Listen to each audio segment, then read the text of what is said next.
Good morning. Welcome back to the All 22 Films channel. This is going to be, a co-production along with EA Edgar Allen, and it's going to be slightly different than our normal inside the coverage focus on the Ravens defense. Very similar to a presentation or a production we put together last week on the Brian Flores defensive structure. We're going to attempt to compare, contrast, and just illustrate some of the things that are systemic to the Mike McDaniel and Kevin Stefanski offenses. This was a little bit of my idea, but also EA's to take it off into a direction of me focusing on one offensive structure and him on the other. So if it works out, then it'll all be your credit. But if not, it's your fault.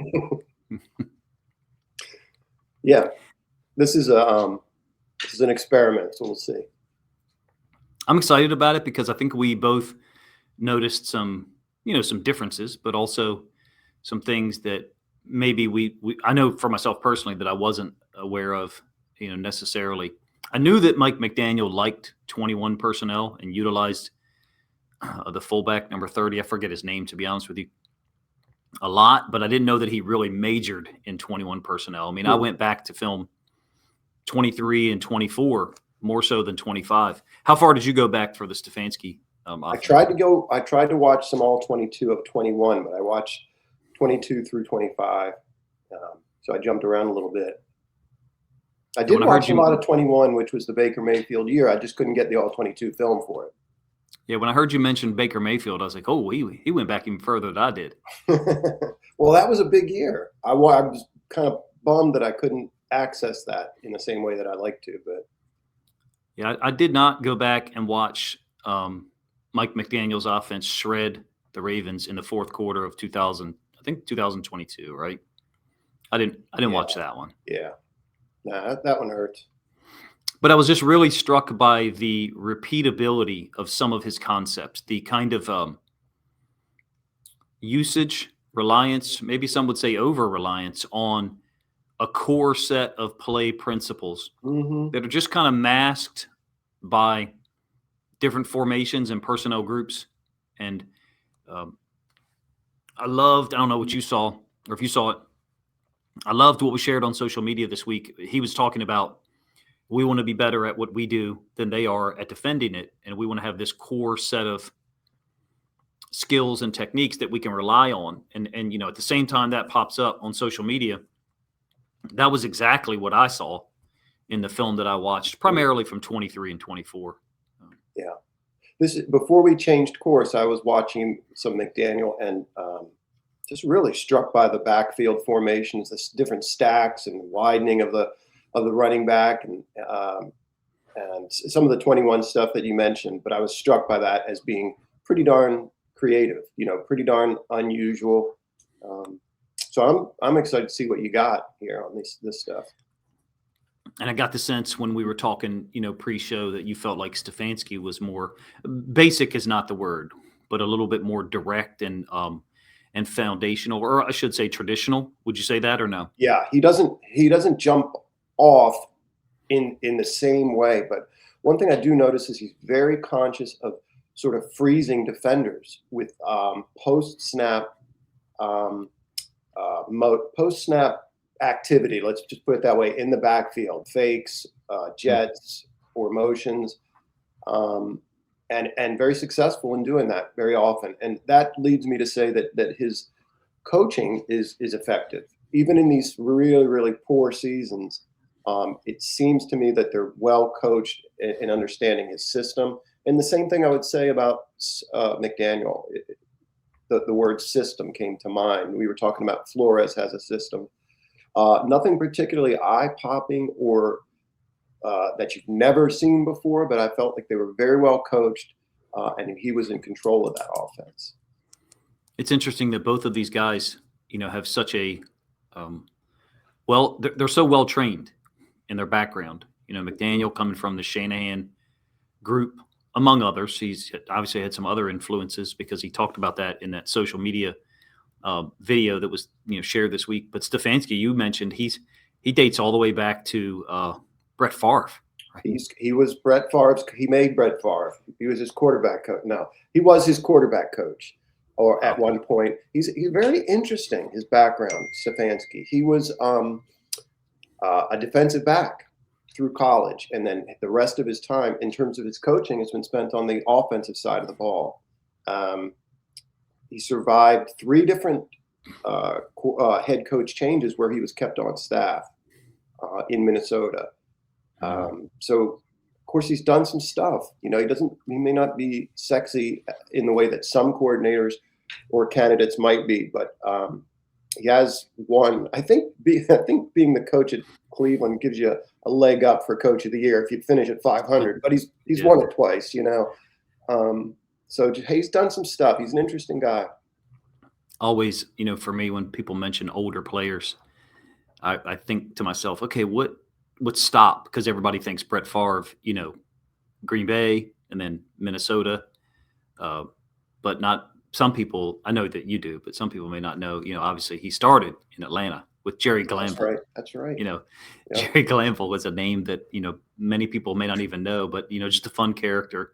Yep. So, all right, well, you want to get us started off with what you think is something that's kind of like a jab or something that Stefanski uses to kind of probe, and that's the outside zone, right? Outside zone. In particular, I've noticed a proclivity for the outside zone weak, and maybe that's, you know, always the leverage game, trying to get numbers or movement. But this seems to me to be a staple in his offense, is outside zone weak. So when we say weak, he's going to run away from the tight end here is how I would put that.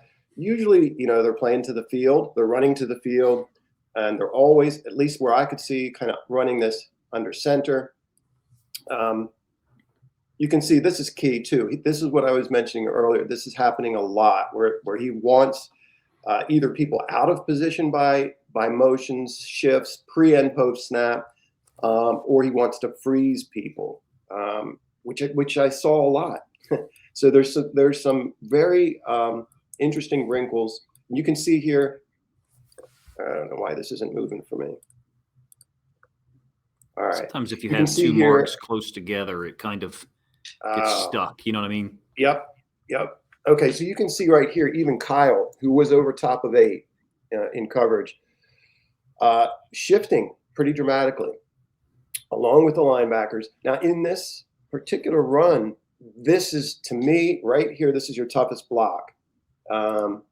That is to say, this backside tackle coming over to get Matabike, which is a 3 technique. That's a tough block. The center is a very tough block to get 58. But what we notice with this sort of motion across from 8 right here, and also, and we'll talk about this later, another staple of their game is this quarterback keeper off of this. So you can see right now that's where Matabike's eyes are. That's where Robinson is held by that same threat. You know, that's his job to stay there. But certainly, look how easy Matabike and this threat of the keeper makes this block for the backside tackle coming over. Ends up bouncing it, but yeah. So that was. Did you feel like Matabike kind of actually like jumped, you know, back there, as opposed to the right guard's, you know, punch actually moving him at all? Because I don't remember this play, but Matabike does. He's worried about.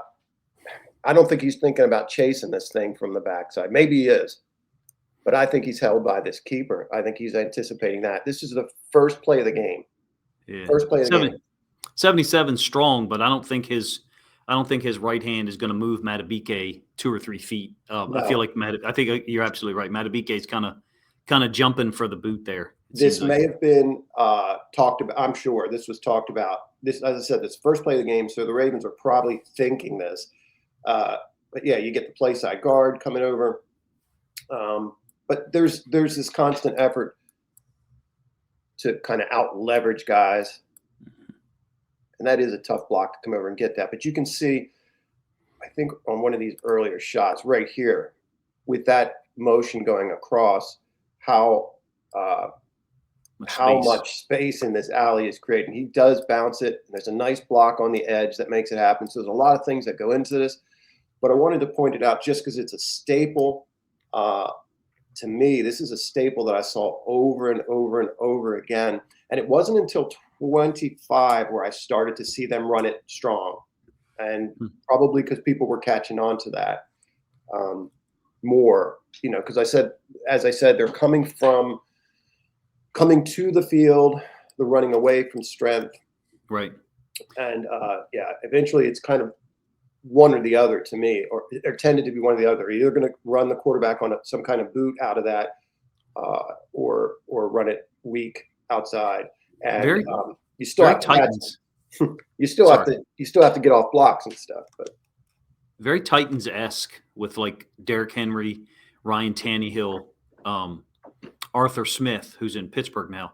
Very, very Titans-esque in that dynamic you just described. We're going to run the zone to the weak side with no fullback leading, and that's right, important because that means that we've allocated another player to the other side of the formation. In this case, it's the motion, going right to left on our screen. But so you've got this horizontal stretch of the defense by the motion, but it's also just created by the alignment, what I refer to as the formation. Right? mm-hmm. And so that dedication, commitment to making you defend the run game to the weak side with no fullback leading opens up or leads to the play action boot that I know you'll talk about later.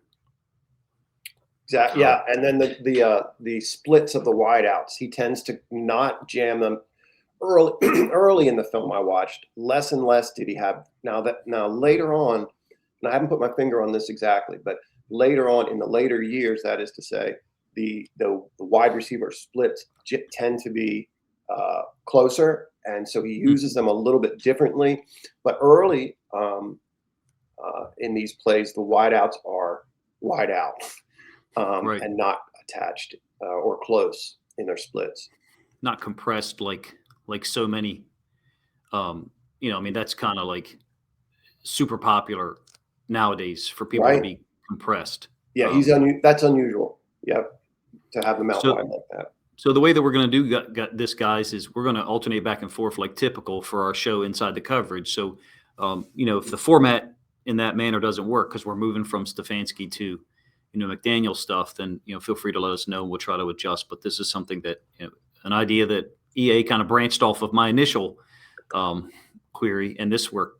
This seems like a lot of fun. So I'm going to do 21 personnel for McDaniel, and I think he majors in it. I think he wants to do a lot with a fullback on the field and a fullback who is, an actual fullback, but who can also move and be a slot tight end. A little bit of a receiver threat out into the flats. I think it's key to mention that, you've got a ton of guys in the NFL and college football who can do a lot of these things that 30 could do for him. Having said that, 30 did all of them. And so I think that's important. I'm not trying to minimize his contribution. What I'm saying is he seems very versatile, and McDaniel trusted him across a lot of, locations. It would not surprise me if McDaniel ends up in, Detroit, Baltimore, or Phil, maybe not Baltimore because of Ricard, or Philly, if 30 went with him, depending on what his contract, looks like. So I love this play. I'm going to do I formation stuff for the first two concepts. And I call this wind back zone, where all of the offensive linemen are working in this direction, illustrated by the blue lines. And then the fullback tailback tandem or combo is also working in the same direction. And I think that what they're doing, or what McDaniel is doing, is just trying to put the nickel DB in a lot of conflict. I'm talking about this guy right here. To me, when they faced Buffalo, it seemed like his mentality, McDaniel's mentality, was, I want to make Taron Johnson have to defend the run. I want to make him have to get off blocks. And I think Taron Johnson is a spectacular football player. Like, he's one of my favorite, nickel DBs across the league, along with, Hamilton, and obviously Jalen Petre. But the whole concept here is designed to get these guys moving this way initially, to match these steps by the fullback, tailback, and by the offensive line, which is what most of these guys are reading, right? And so it really sets up well for this tackle to get up to the Mike backer, and then the fullback 30 to work his way back to Taron Johnson. you will see a lot of the film with McDaniel, his fullback or tight ends, if it's split zone, Split, yeah. they're going to cut this backside guy on split zone a ton. Hmm.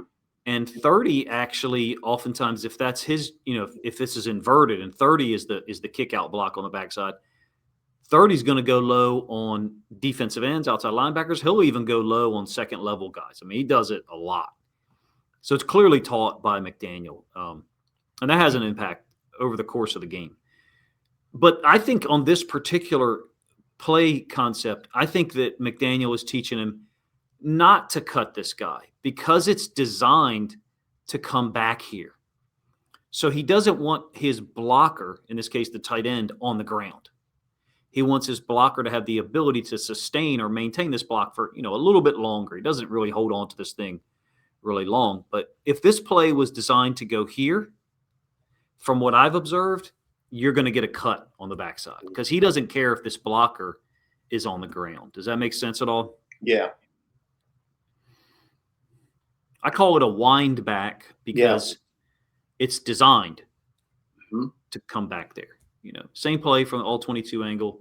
It's against the Bills in this is 2024 film, I believe. So it's 21 personnel, so a typical formation that flows from it, right? You actually have a 21 personnel group and a 21 personnel formation in the form of a tight end, the one, and then two running backs, one of which is a fullback. So you kind of get an idea of it here. It's a two high safety structure by the Bills. Here's the nickel who is going to be ISO blocked or, lead blocked by the fullback. And that's who he's seeking. That's who he's seeking out post snap. You can see he's actually turning his head a little bit to move back to the top side of our screen to go get Taron Johnson. It's pretty easy to understand this one, I think, for anyone listening or watching, that he's trying to get the second level defenders to flow in this direction to set up the tackle to combo up to the Mike, because the Mike is moving in this direction. So he's giving the tackle a better angle. And then also with Taron Johnson moving this direction, he feels like he's given that guy a better angle. Mike McDaniel, I think, does a great job of creating favorable angles for his guys to block with in the run game consistently. And that's something that I think kind of stands out from the film. It makes it look a little easier, obviously, because we got a too high look, right? Mm-hmm. Yeah. That plays into it for sure. The play call, where those safeties are. It's interesting. I've got Stefanski running something similar, but he runs counter later on. But same idea. I think with the guys stepping opposite, I think it's very similar. Even though the zone, here. Yep, and a little bit unusual play call too. I think for being down on your goal line. Yeah, a lot of confidence with absolutely. I got one more that's also backed up on the goal line, but it's a little bit less unique maybe in its design and overall scheme. This is just a lead toss. And you see this dynamic a lot. And I have to say, through watching film from 23, 24, I don't want to say shocked, but I was definitely impressed by the commitment by his wide receivers to block. And I mean, even Tyreek Hill, who I know has not been noted as a consistent, a reliable blocker. But I have to say that the film that I watched, at least the 7 games now that I watched, reflected well on his effort to block and actually try to do what he was asked to do. It seems like there's buy-in my opinion. Consistently get this pin down block of the wide receiver. It's a lead toss. They're not pulling the play side tackle, but he's using this motion. I think McDaniel was one of the guys that really started this motion off, and now it's caught on. It doesn't look different to us now. This kind of out motion, cheetah motion is Tyreek Hill all the way across and then running a dig, which is difficult to do. But I get the sense that players buy in to the blocking scheme, and that's why I'm focusing on the run game first. Whether it's Baltimore, Detroit, or Philly, if Mike McDaniel gets Derrick Henry, Saquon Barkley, Jahmyr Gibbs I mean, he's got talent to use that is similar to, this is Raheem Mostert, who's a very underrated guy, but obviously Achane is good as well. The right tackle doesn't pull here. Normally on this pin down stuff, you're pinning down and the tackle is pulling. That's not how he does this. Why? Because he's got a fullback in the backfield. So the fullback is the pulling lineman. You know what I mean? Yeah. And it's a cool concept. These guys run hard. I like the offense, particularly the run game. Yeah. So it's essentially like a pin pull, but dressed up or disguised. And oftentimes he's running into the boundary. Yep. Yeah. Crack. Yeah. In old days, it would crack. Yeah, exactly. But same thing. But I like the usage of motion. And a little bit later on, you're going to see this kind of, this kind of one-step motion where a player, goes in motion in one direction and then immediately goes back to the outside. You'll get that dynamic a couple of times in this video for the McDaniel film, that I show. These receivers are, I'm not saying they're spectacular blockers, but more often than not, they're doing their job. And I think McDaniel is making their job, I don't want to say easier because it's an NFL defensive end or edge defender. Like that ain't easy. But I feel like he's creating angles for them such that it makes their job something they can accomplish consistently. And as you said with Stefanski, I just think you see evidence of a good coach and someone who does a great job designing things. Yes, I think these, in both instances with both coaches, that you can tell that these players are, number one, held to account. And number two, I think they're excited because when you coach somebody in a very direct manner and you give them that responsibility, you can see that each one of these, they all play a part, and the play won't work unless they all play that part. And if the coach is very direct, as both of these guys seem to be, you'll see things like Tyreek Hill blocking and absolutely, and things you might know. In other words, I think they get excited by the way that they're instructed and taught and understanding the entire play. Yeah, it seems clear to me watching the McDaniel film that everything you just said totally fits, and that players are bought in and understand that, okay, this play I'm gonna do my job so that guy gets some shine, another teammate. But the next play, it could be me. And, it's a interesting offense. Do I think that there's less of a downhill nature at times? Yes, I do. It's very perimeter based. I wonder about Tua being a limiting factor to some degree with the pass game.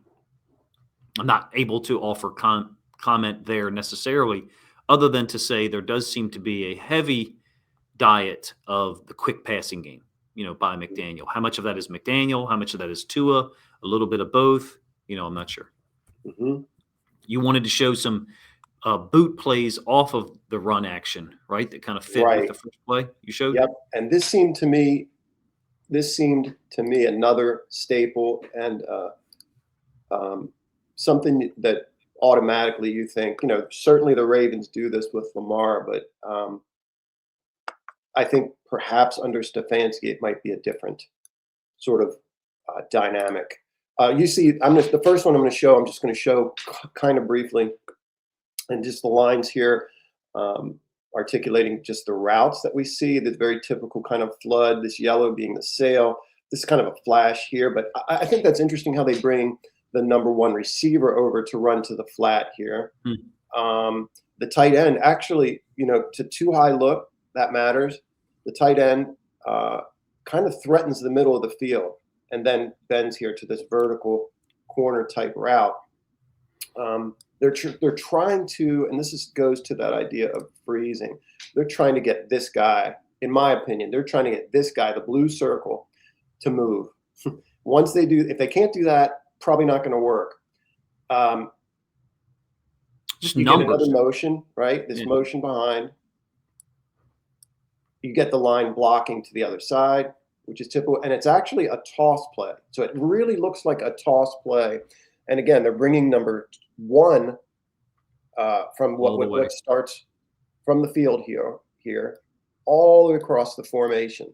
So it's a fair amount of bells and whistles. Nice play fake to Chubb here with this toss, where it looks like the tight end's the lead block. The routes are fairly typical, to this kind of boot action. But he gets a shot to him downfield. He actually completes to the tight end down here. 4-on-3. Basically, they're trying to create a 4-on-3. Yep, and you can see that here. You can see in this image what that toss and this tight end coming around, 88 coming around, does to the defense. And there's just not enough, you can see, not enough catch-up time when they realize. Falcons actually have a D-line kind of like predetermined dropping out. Is that 92, 93? Yeah. Or 52? So yeah, they're all chasing. Looks like this is a good throw by the quarterback. Very, it almost doesn't need to be said, but not an exceptional quarterback play at Cleveland through his time. It's a good little ball here. The next keeper I have, I think is really interesting. Again, I think this is a staple in his offense. Let's see. I want to say this. Hopefully, is it? Nope, that's the one I just did. 4. Sorry about this. 4. No, you're good. Okay. All right. Yeah, this one's pretty interesting here. You get this motion across again. This time he uses the wide receivers to run stuff off. I think one of the things, Coach, that I find very interesting is he is reading here, but he's not reading the D end, in my opinion. He's reading this defender, and that determines what he does with the football. The routes are more interesting here. Here the quarterback keeps and just does a little toss to the tight end that was coming across. Now, if this guy's covered, we're going to get, and that's why, in my estimation, he was reading that outside defender. Right here. If this guy runs here, if this guy runs or doesn't run, with 25, he's got a wheel route free. The other thing I'll point out is the routes that are run on this particular boot, what I'm calling a boot. It's a little bit dolled up, but he's got a dig backside. And I did see Baker Mayfield hit this. The same concept in 21, where Baker Mayfield turns his body and his shoulder and hits this dig backside. But you get a post wheel. You get a post wheel front side and this little flat, whatever kind of thing. So to me, this is the same concept, Coach, where they're trying to get defenders frozen. The read is interesting, and how they boot him away from his strength is interesting. And to left-handed, to the left side. The route combinations, and that's something I would like to see more. Perhaps it has happened more, and I haven't seen it. But wondering what this would look like if this became a real centerpiece to the Ravens offense, let's say, with Lamar running this sort of concept. And they did run, like I said, not the typical flood concept all the time out of this. Very often it's made to look like something else, and I thought it was very successful for them. Very unusual as well. I don't see a lot of teams running different routes out of this. You able to go to where he's meshed with the running back and just kind of pause it? Because Ravens, Eagles, not necessarily the Lions. Right there, perfect. Ravens, Eagles. You're talking about a mesh between Lamar Jackson and Derrick Henry, or Jalen Hurts and Saquon Barkley. So that defensive end who's unblocked, you didn't spot shadow him, but it's so interesting because I have the same concept coming up next for the Dolphins. We didn't plan this necessarily. Yours is into the boundary, happens to be to the quarterback's left, his offhand. I'm going to show one of Tua, who's left-handed, and it's into the boundary to his right. So we didn't plan it this way, but for a defensive end edge defender, Saquon Barkley coming downhill and you're unblocked, Derrick Henry coming downhill and you're unblocked, for the most part, those guys are going to step down and take that running back, and that's going to create that space for, in this case, Deshaun Watson, but any quarterback to be able to run onto and flip it out. I call this wheel hide or hide wheel, whatever. Mhm. Hide being the guy slipping out into the flats late. Mhm. I like the concept. I like, especially into the boundary, whether it's 11 personnel or what have you. If it's too high structure, or did the ball begin here in the middle of the field? Maybe I'm wrong. I think it is in the middle of the field. Let me see. Yeah. Nope. Left Into the hash. boundary. Yeah. I wonder, I wish I had the ability to, categorize 3, 4, 5 different offenses across the NFL and know where certain concepts are run. I suspect that you're going to see some concepts run to the boundary consistently and some run to the field. Yeah, I think it's also a challenge, Coach, because there's a lot, man. We're scratching the surface because of what they see up front, and what they see on the back end, and how that affects, how the defensive front affects the call, the blocking scheme. It's a lot that goes into it. And you're, for you, it was a little tougher maybe because you're looking at Brown's film from multiple years. I mean, each year you're talking about 2 or 3 different quarterbacks being used, and everything I looked at with McDaniel was Tua, pretty much. There was a Jacoby Brissett game in there, I think, somewhere, maybe 23, 22. Yeah, Browns too. I have a couple with him. Yeah, that's right. That's right. Yeah. Well, I'm gonna change the order of the ones that I'm gonna do because I think that it fits so perfectly. And again, we didn't plan it this way necessarily, but I have the same concept. It's basically a mirrored image of what you just showed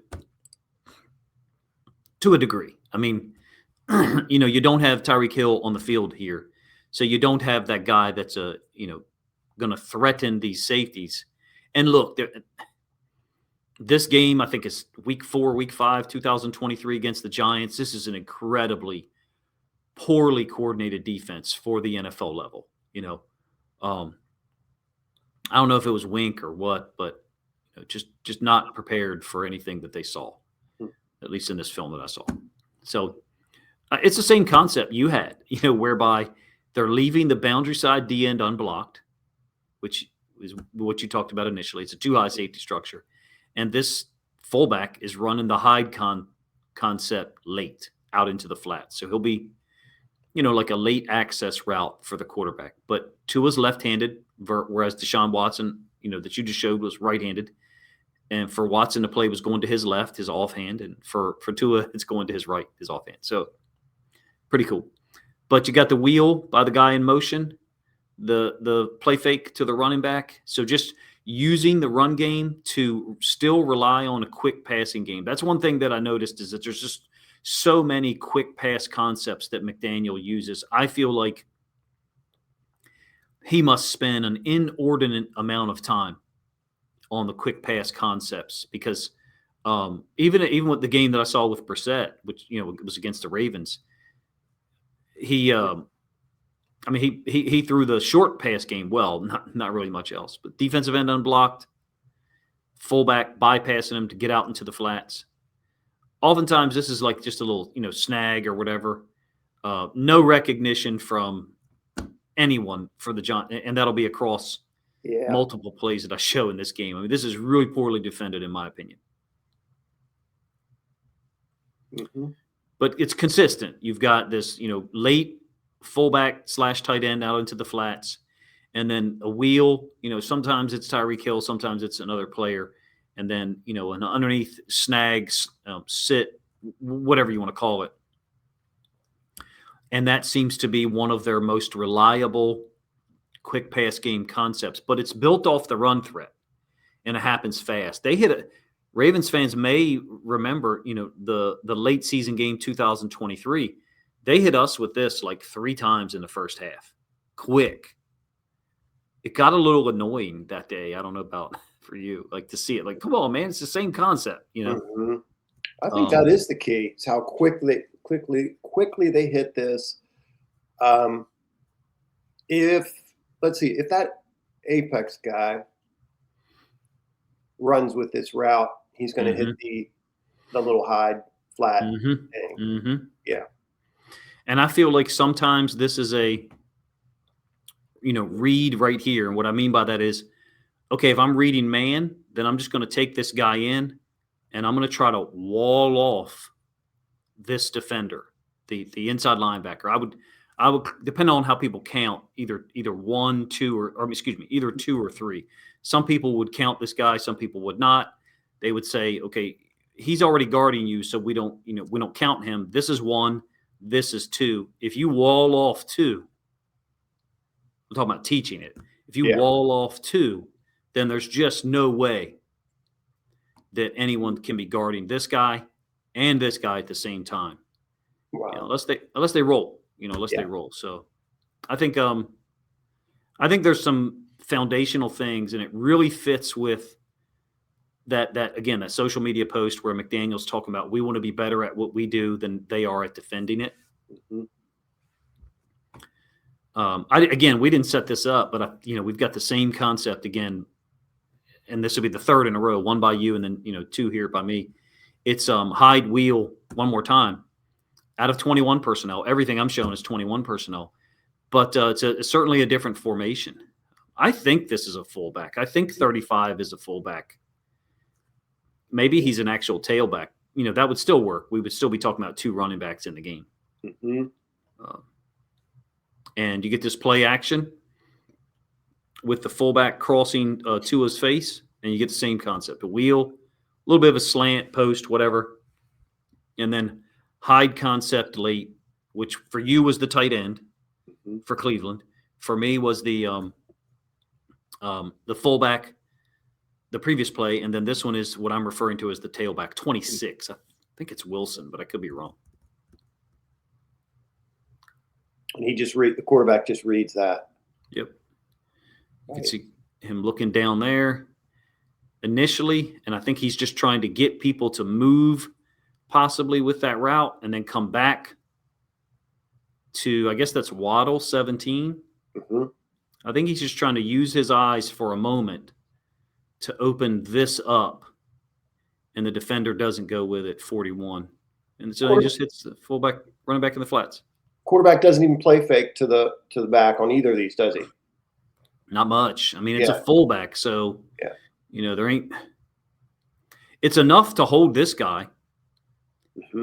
It's enough to hold this guy because we've got the line working in this direction, and we've got the fullback cross and face. So it just continues to amaze me at the NFL level that nobody gets any kind of cross key action when you've got one running back to the right and one running back to the left at all. Everyone just seems to be caught up with the guy directly across from them. So what I mean is everyone seems to be caught up with and reacting to the offensive line working here and this guy working that direction. Of course, it could just be O-line keys taking them there as well.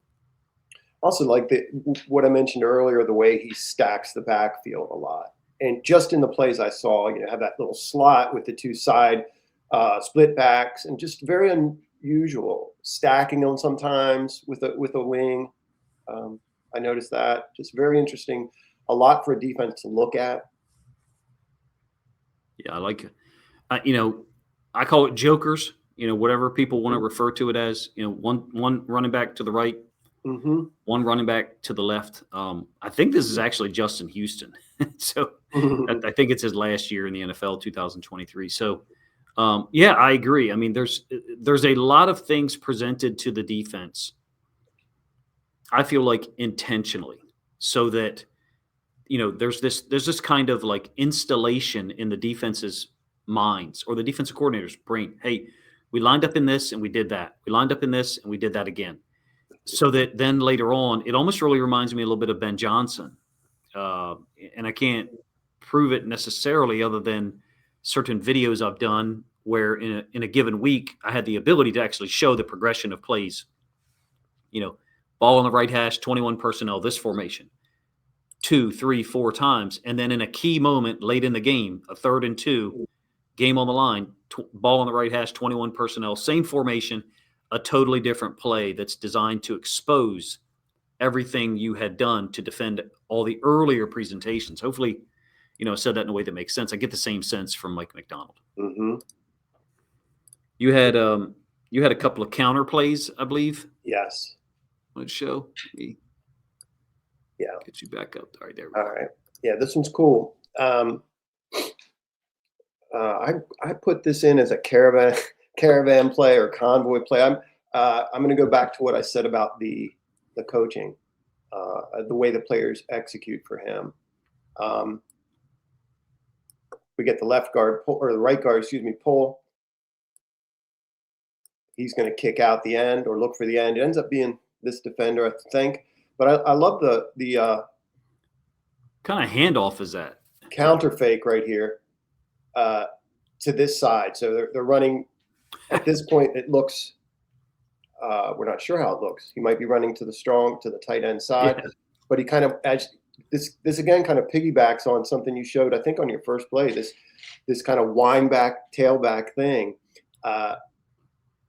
and then the tight end kicks out. So you get this guard, tight end counter call. Really, I just think it's very well coached up, very interesting hiding of the play. The other thing is right here, that's very interesting. You also have the bend out by the quarterback or the hold by the quarterback kind of booting here. But you get a nice counter kick out, a nice lead through here. I think the front is interesting too, because that determines it. I would call this like an eagle front, coach. I don't know. But you got these guys, these two tackles inside. So that's a motion or a shift with 88. I guess 88's a tight end. Yeah. Right. So you can easily get a down here with that front inside like that down block to help and climb. You can see the free. That's important. I mentioned the word freezing. I see that a lot in these play calls or these. That's a cool play. The timing of the running back there. That's a really cool play. Yep. You see 8 kind of freeze, and that enables the tackle to come off, cut him off, and bam, lines up with the tight end perfect. Chubb, right? It's Chubb. Yep. Good back, man. Oh, yeah. That he just jumps off the film as I watch it. So the front kind of influences this call. I'm Agreed. not sure when we see this shift, but I thought this was a really, again, the way that they run counter, the way this is coached up, just a lot that can come off of this. I don't know that every back, for the NFL level, the speed and the agility that you need to be able to step to your right, get the football, put your right foot in the ground. Every NFL running back could do that at the college level. Every single one. Every NFL, I'm not sure that every NFL running back could do that, at the timing that you need at the NFL level. Although it's really well blocked. The hole is there no matter what necessarily, to be honest with you. But to your point, the timing, we get this has to happen, that has to happen, this has to happen, and you get that idea of the convoy kind of leading him through on counter. That's, to me, that struck me, just the design of it, but how timed up it is as well, or how timed up it needs to be. And that does freeze guys. That does freeze the defenders on the backside in particular. It's Cleveland with Stefanski is one of the teams that I've seen the most where these guards get on this, they pull, but they get on this like deep path where not on this play necessarily, but they're almost kind of leading the tailback out off tackle, to the other side. And it's a long way to go for a guard. And you kind of see that path here. It's not the same concept that I'm referring to at all. It's a counter scheme. I agree. But like whereby, in previous plays, I've seen 77 or the left guard in the opposite direction pull and go all the way around the tackle tight end combo on the other side. And so it's a unique scheme at times, I think. And this fits right in line with some of the things I've seen from Stefanski's run game. It's a differential timing. Yeah, it should be mentioned, I think, that they had that in the Baker Mayfield year in particular, they had an exceptional run game, more than 5 yards a carry. And again, what we're trying to do is project out, particularly to the Ravens, but to other teams, but particularly to the Ravens, what this looks like with Justice Hill, Lamar, whomever,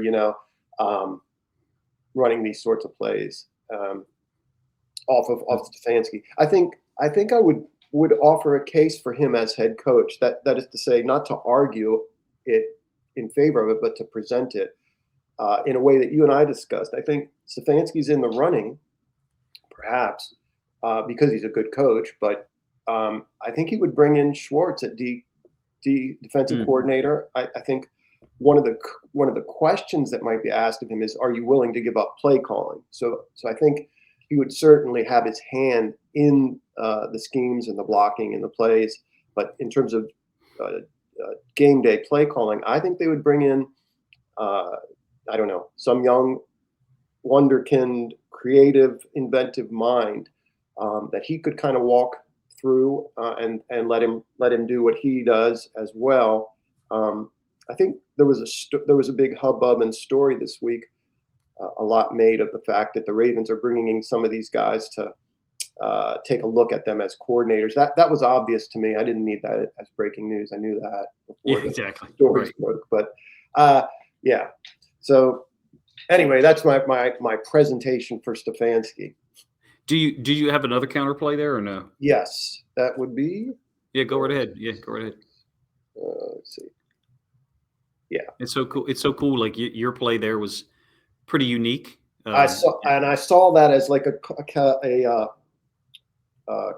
going along with that first wind-back play you showed too. Yeah. Very similar, just at least in that was interesting. That's funny how that happens a lot, Coach. We don't talk about these plays beforehand. We can't. We don't have time to. We don't have time to. So. Yep. I had to get Joe in here. Of course, Joe. This is a good little play fake from Joe, right? So they end up again. They're going to pull. Yeah.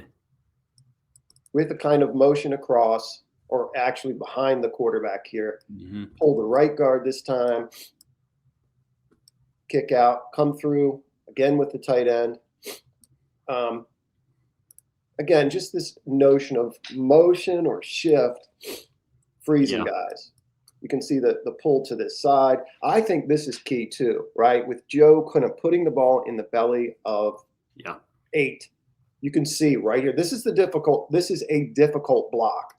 If you look pre-snap, who's got to come over and get 95, right? He's got to step in front of him and kind of cut him off. I don't know that he has as much success getting in position here if this is not happening. Right. You can see, again, to your point, Coach, about what's being done here, with these receivers blocking. Very similar. I think guys get excited when you give them a real specific, not just hit this guy, but hit this guy because. F counter, basically. You're talking about the guard pulling and kicking and then the tight end wrapping, right? Yep. So there's nothing earth-shattering, but there's little tiny little points of emphasis, I think, that are interesting. Yeah, for the line, there's nothing new there. There's nothing new there for the offensive line. It's F counter, but the little bit of variation with Flacco in the motion, I think that's probably Elijah Moore going in motion. And it is 8, number 8, Elijah Moore. Yep. Or no, maybe that's Amari. Oh, okay. All right. Yeah. I could be wrong. No, Cooper was 2. What's the back steps? What's the back steps of these little counter?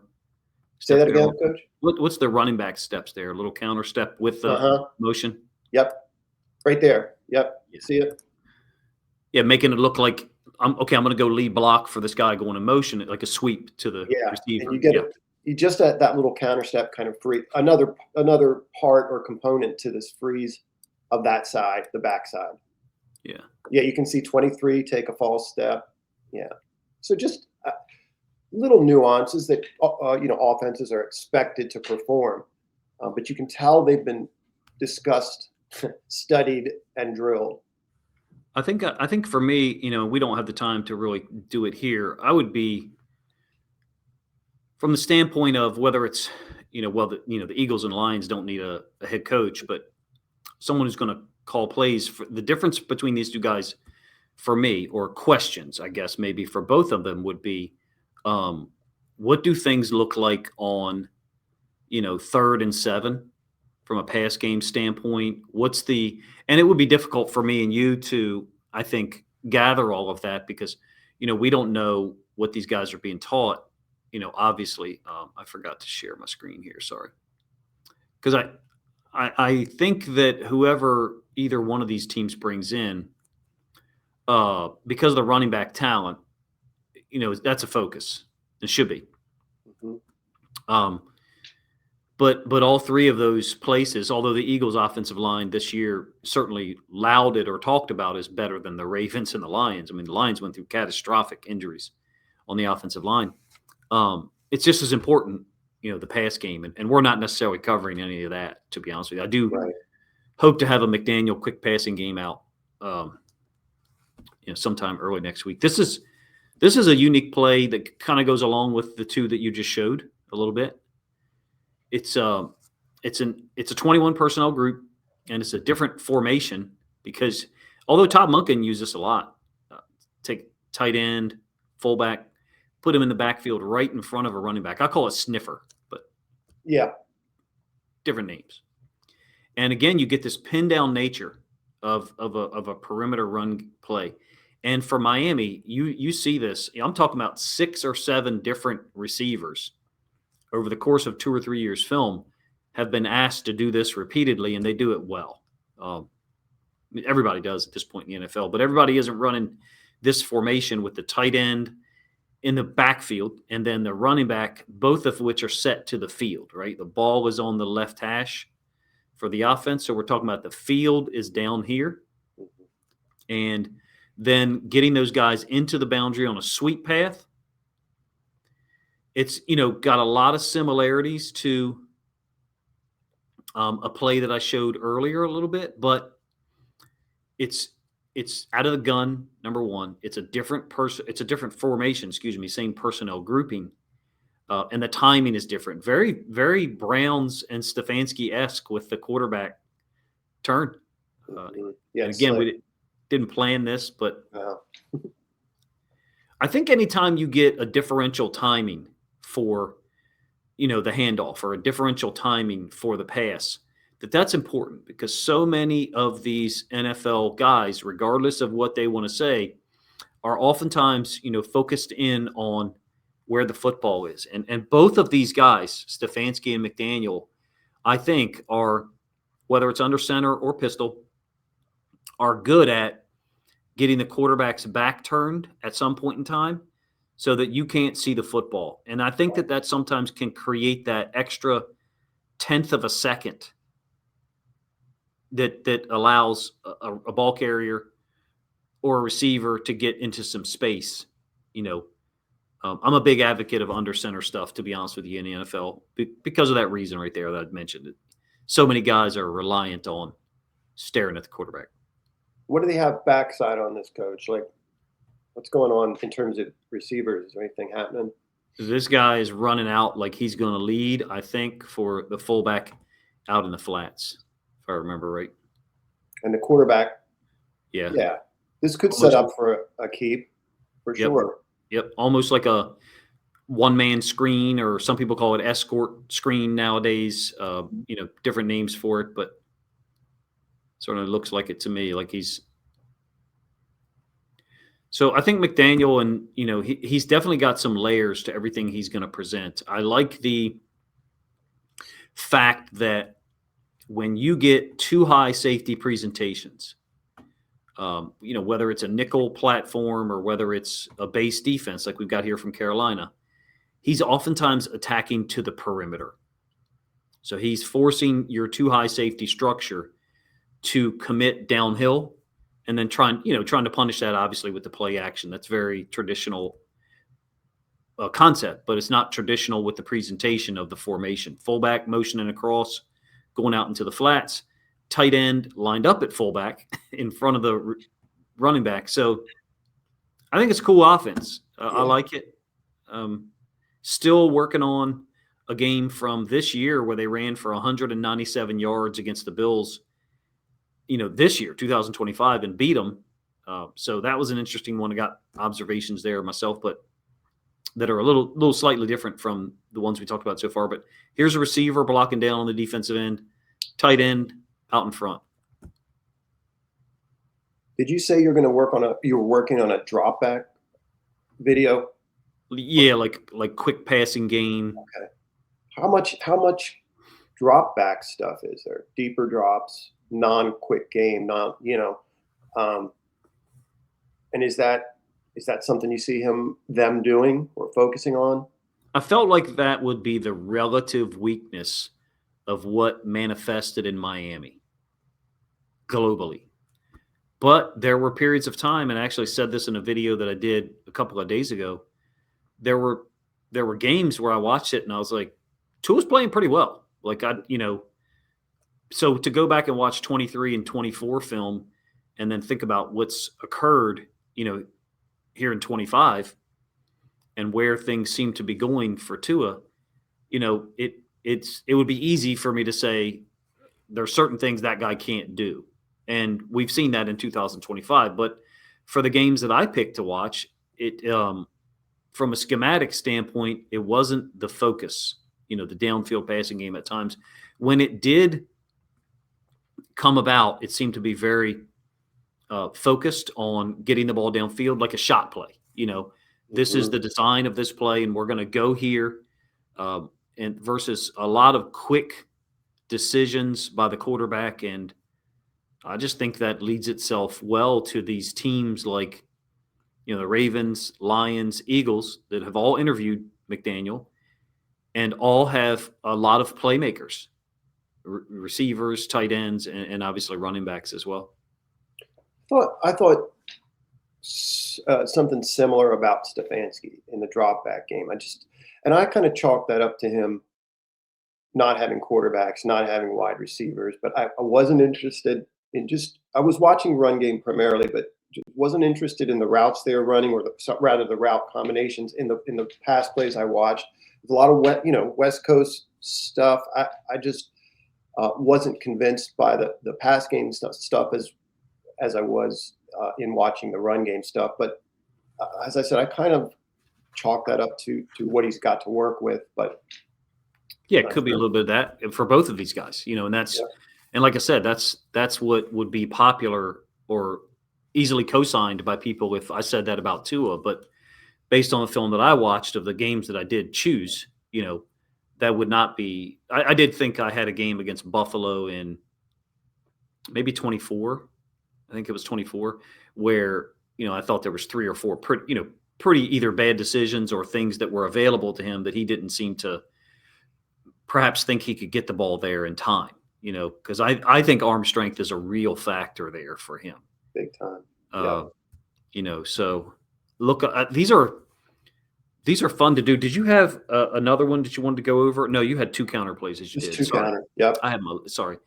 I did have an observation that I wanted to make, and I recognize that even you certainly don't have to co-sign it, but others listening or watching don't have to agree and can certainly offer their opinions. These are kind of easy to do. We can fire up some film of McDaniel or Stefanski calling plays and separate them however we organize them however we want and present them to you guys in a obviously minimized fashion. I don't know how many plays we did here, probably like 9 or 10. A year ago, Ben Johnson leaves Detroit and goes to Chicago. Same opportunity exists for content creators like myself, who had a lot of Ben Johnson film categorized and organized, could have done that. I didn't do so because Lions fans, it was a very difficult ending to the 2024 season for them. A lot of people personally felt like Ben Johnson was like checked out before that Washington game. I would agree. Play calling and preparation really poor compared to everything else we had seen. So I didn't do it.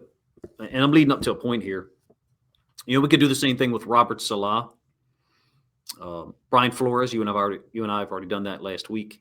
And so I just was struck by the fact that, for John Harbaugh going to the Giants, hopefully it's my last Harbaugh point, because mentally I'm moved on from it. But like, what do you do for John Harbaugh and Giants fans if you're trying as a content creator to open your channel up or your social media, activity to another fan base like the New York Giants? What do you do for John Harbaugh?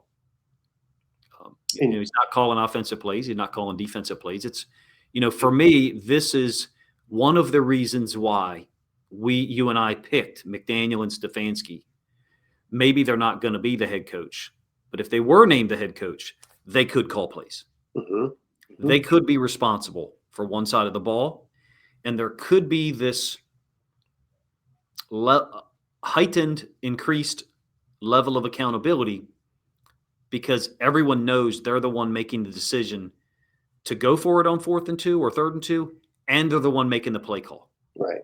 And so I think some frustration for Ravens fans has existed for a while because you didn't get that stacking of responsibility for John Harbaugh. Yeah, it was his decision, but it maybe wasn't his play call. That is a tremendous point. I don't mean to cut you off, but that is such a good point. I want to just tell you that idea of like, yeah, we're going to go for it. Now, what are we going to do?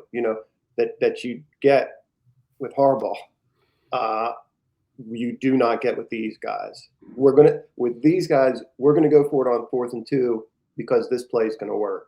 So there's two things running together in their minds at the same time. He doesn't have that same flexibility to do that. So as it relates to these two guys and others, for offensive play callers, maybe it's too much. Maybe you need, as you said earlier, a Stefanski head coach, a McDaniel head coach, whoever, and then an offensive coordinator below them who they are kind of working with in a,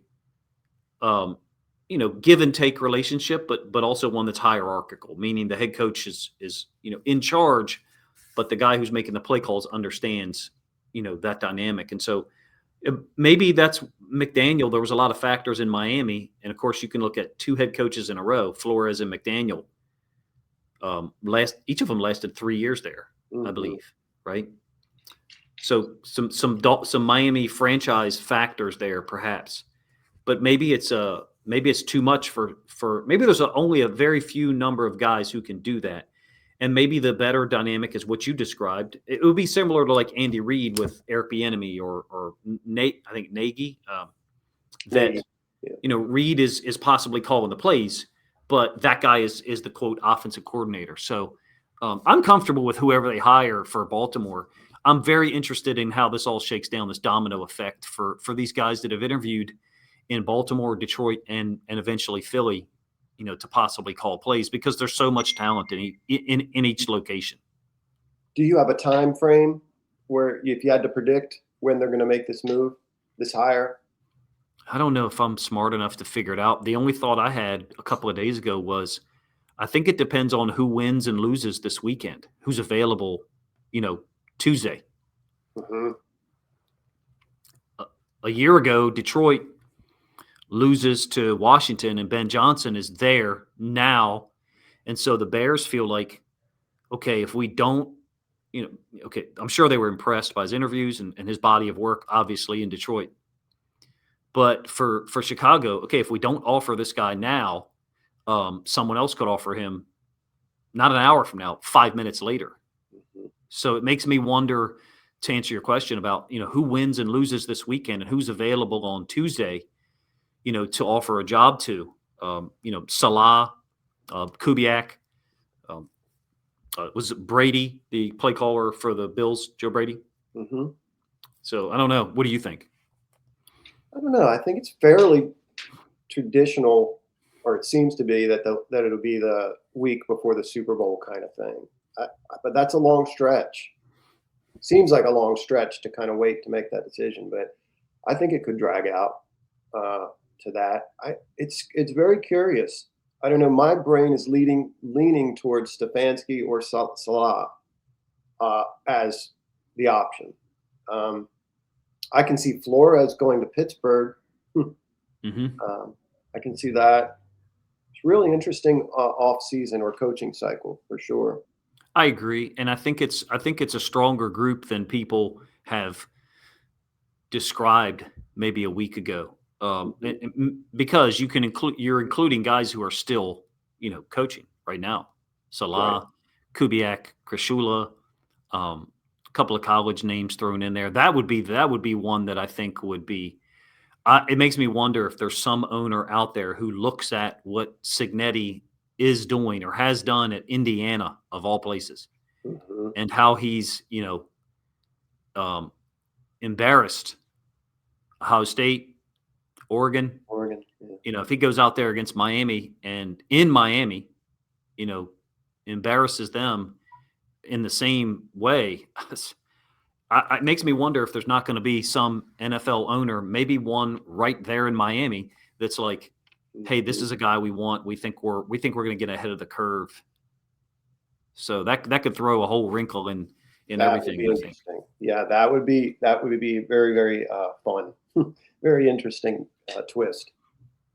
So, well, if you guys enjoyed this video, please let us know in the comment section. These are challenging, even though I said earlier they were easy. What I mean by easy, I should have said simple. You get the film, you cut the film, you organize it up. I don't know about you, but I ended up with like 80 plays saved, and I'm like, how do I cut this down? First time I cut it down to like 28 plays, and it was 14, and then I got it to like these 6 or 7. Yeah, How many did you end up with? maybe 10. I found Stefanski challenging just because they're the Browns, I think, and that there were so many quarterback change. It took me a while to kind of hone in on what I wanted to emphasize and what struck me. Yeah, But it's as that happens, you get more excited about it.